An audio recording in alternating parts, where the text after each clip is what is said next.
king arrived here or no? Who? The last king. Manco Inca? No, he went to jungle, he came. Okay. He knows the side, but he didn't want to come this way. He went behind this mountain.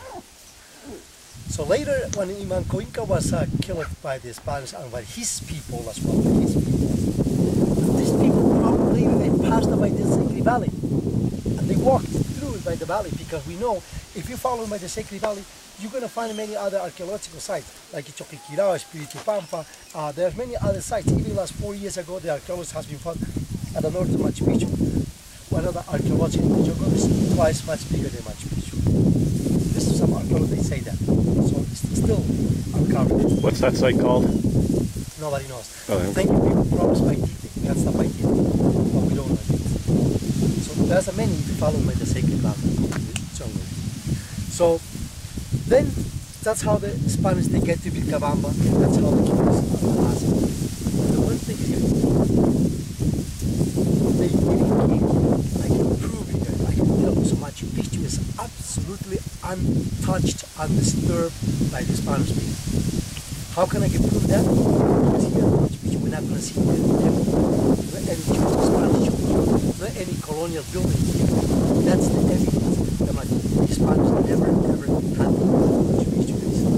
It's totally untouched. That's why today we have to consider it one of the most important. Machu Picchu today like almost 80 or 90% original. And 10 or 20% has been restored. So that's how it. So, and then what happened? And then later, about the night, this was nobody here come, nobody was living anymore here, and then there's a lot of raining. You can see a lot of humidity, so all the vegetation's back kind of again, growing, overcovering everything else. So, and then later, what happened? About in 19 or 92. There was one guy, three Quechua people, family Quechua people came here and they found the first time Machu Picchu. This farmer, there was like this Quechua people was Alvarez, Richard, and Urtiaga.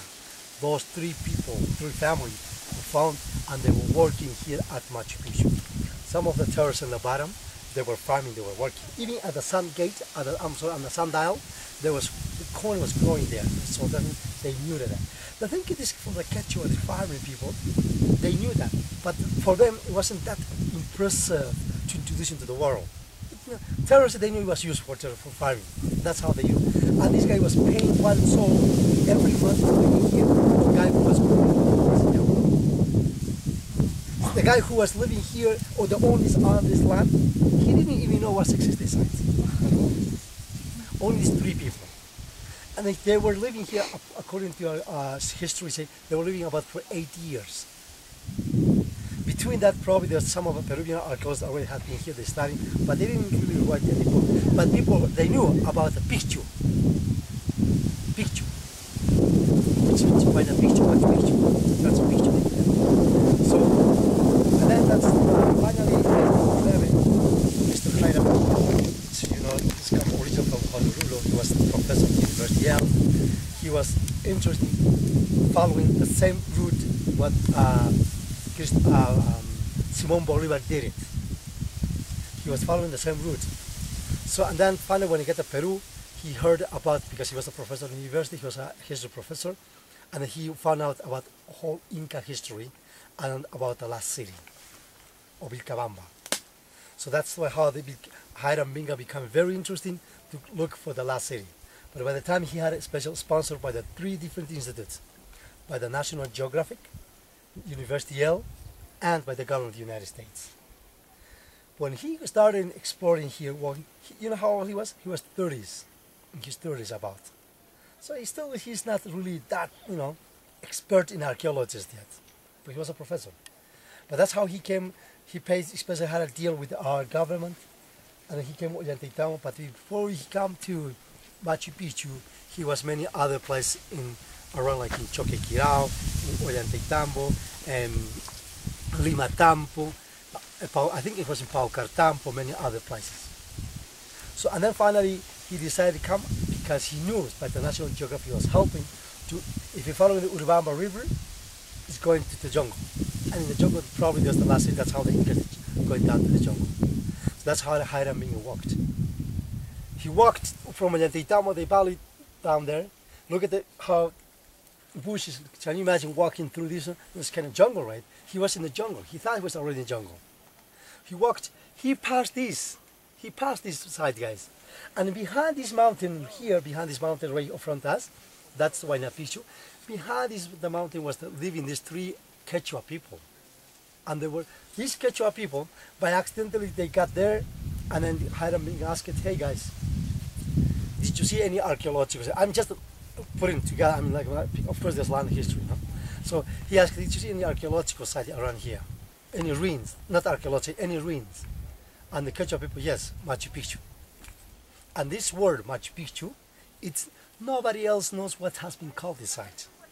I know it's in Quechua, but nobody else knows. Just these Quechua people, they name this site as the Machu Picchu. You know why?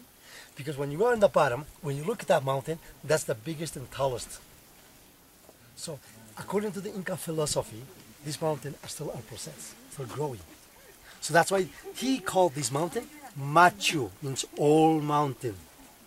And that mountain you can see right in front of us, that calls Huayna Picchu, still young mountain. And this little mountain you can see that's called Baby Huayna Picchu right here. And the mountain you can see in front of us right here, that's called Putukusi.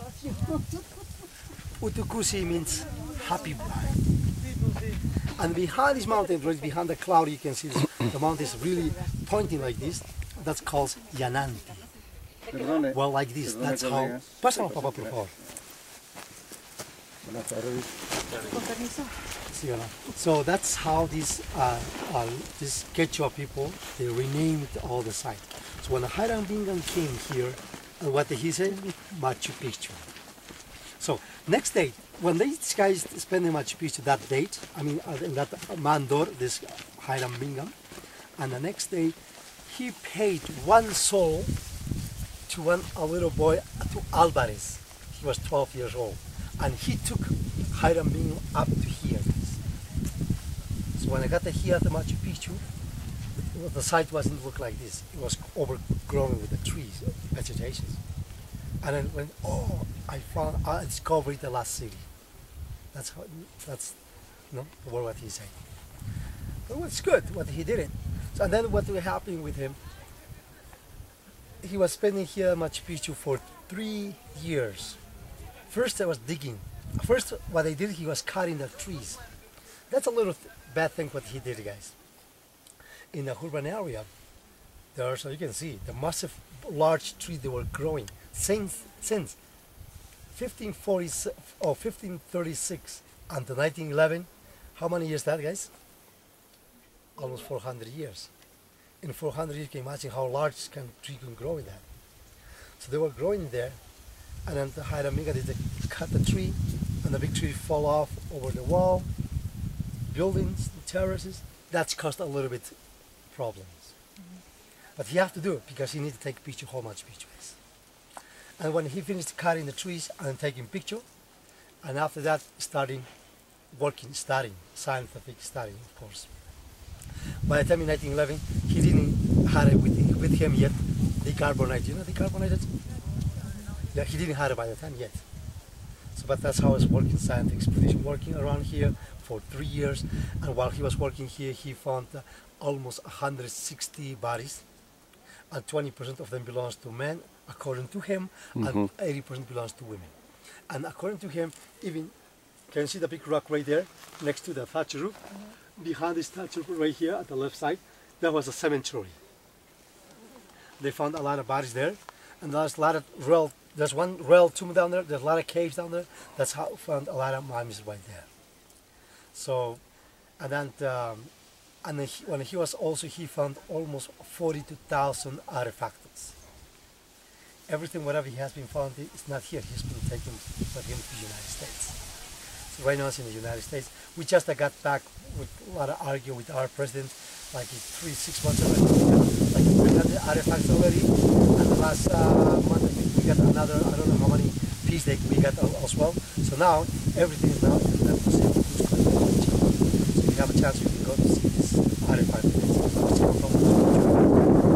So, And then after we had the family of Machu Picchu, there's a trail behind this building right there, behind the trail goes all the way up behind Machu Picchu, up to Puyo Patamarca.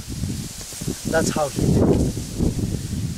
And then of course, guys, listen, after when Hiram Bingham was working at Machu Picchu for 3 years, in 1947, there's a Peruvian government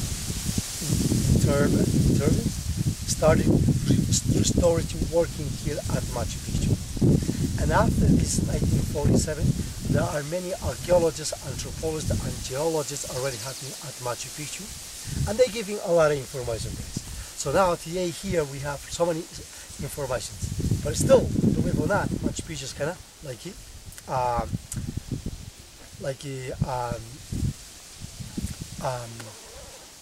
it's not clear yet, you know. Still a lot of information we have. So any archaeologist has been working, they have a new information, so they have different information. Like mystical, Machu Picchu, like mystical, guys, you know. A lot of theory comes, guys. So that's